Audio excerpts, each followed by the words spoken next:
Bienvenidos a Hoy por Ti. Este es un espacio de sabiduría y resiliencia para ti.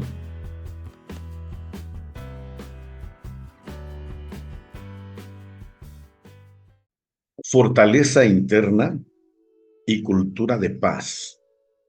2. La paradoja de la condición humana es que no podemos convertirnos en nosotros mismos más que bajo la influencia de otros. Palabras de Boris Cyrulnik. Boris Cyrulnik tuvo una vida muy difícil y traumática en su infancia. Sus padres murieron durante la Segunda Guerra Mundial, y a través de sus vivencias fue creando sus teorías y desarrollando el tema de la resiliencia. Cada vez que lo leo y lo releo, estoy más de acuerdo con él. Me reconozco en él y en sus teorías. En su libro titulado Me acuerdo, El exilio de la infancia, cuenta el regreso a su pueblo natal después de más de 40 años de estar lejos. Ese pueblo que lo vio sufrir en su niñez escapando de la muerte. Su madre se vio obligada a dejar a su pequeño hijo encargado con su abuela, hasta que después de un año es detenido a causa de una denuncia. Solo tenía 7 años. Afortunadamente logró escaparse y con ayuda de una enfermera logró desaparecer, y así también logra escapar al arresto, a la deportación y a la muerte, gracias a esa capacidad de rebeldía y de insumisión que encuentran otros niños que se han enfrentado como él a situaciones extremas. El pequeño Boris, a partir de esas experiencias traumáticas, comienza a cultivar el humor, la ironía y la burla para no mezclar el recuerdo del sufrimiento con el pensamiento consciente. Aquí hago un paréntesis. Es verdad que una persona resiliente cuenta con estos elementos y desarrolla un enorme sentido del humor. En mi caso, lo llevo a mi forma de reírme del propio sufrimiento, lo que hace que, al no tomar en serio una situación difícil, pueda tener una perspectiva de que en algún momento las cosas cambiarán para mejor. La propia voz de Boris lo confirma diciendo: Siempre me ayudaban porque me pasaba todo el tiempo haciendo payasadas".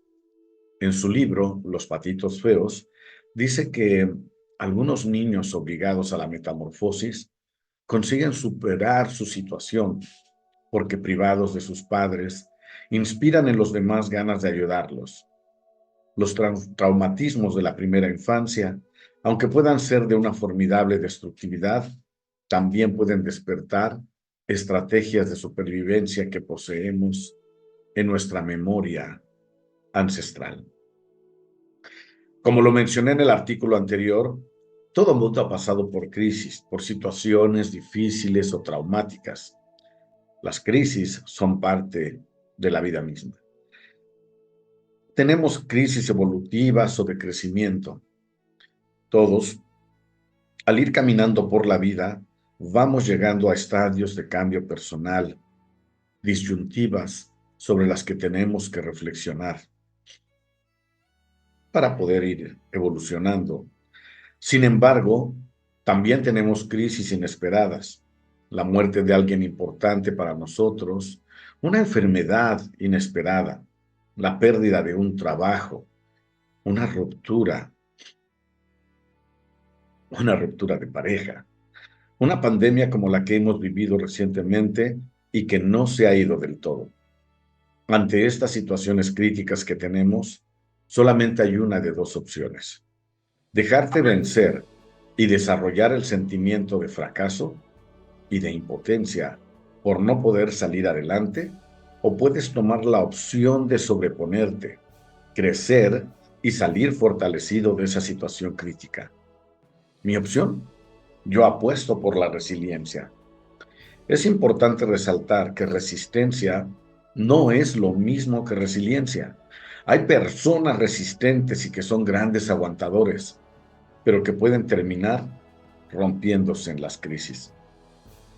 Las personas resilientes hacen lo mismo que una palmera cuando se encuentra a merced de un fuerte viento. Se repliegan, se doblan, pero al final de la tormenta vuelven a su posición original. De hecho, consiguen una versión de sí mismos. El estudio de la resiliencia ha demostrado que existen características que una persona resiliente desarrolla para enfrentar las crisis. Estas son algunas de ellas. Son conscientes de sus potencialidades y limitaciones. Son empáticos, viven el presente, son compasivas, confían en sus capacidades, asumen las dificultades como una oportunidad para aprender, ven la vida con esperanza, no intentan controlar las situaciones, son flexibles ante los cambios, construyen fuertes vínculos con los demás, buscan ayuda cuando lo necesitan y desarrollan un sentido del humor excepcional. Recuerda, hay que sonreír cuando la vida no nos sonríe. Los tiempos han cambiado. Y si antes, como lo mencionó alguna vez Boris Cyrulnik, se reían de su historia o no le daban importancia, lo que me ha devuelto la palabra es el cambio cultural de los años 80. Lo dijo en alguna vez. Me era imposible hablar de lo que había vivido porque la gente se reía de mí y de mi historia y no creían lo que les contaba. La cultura ha alentado la negación, pero en 1985 se dio un cambio cultural. La sociedad le devolvió la palabra a alguien que, como yo, había vivido esas experiencias traumáticas. Como colofón al tema expuesto, diré que por eso considero que se tienen que estudiar las causas de la criminalidad. Hay que preguntarse si estos infractores han vivido situaciones extremas que los han llevado a cometer ilícitos. Y si así fuera, el Estado debe considerar otras políticas adecuadas para la sanación y reincorporación social de dichos infractores.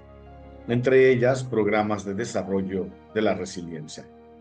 Y no solo para ellos, todas las personas necesitamos en un momento dado desarrollar estas estrategias para vivir en paz con bienestar.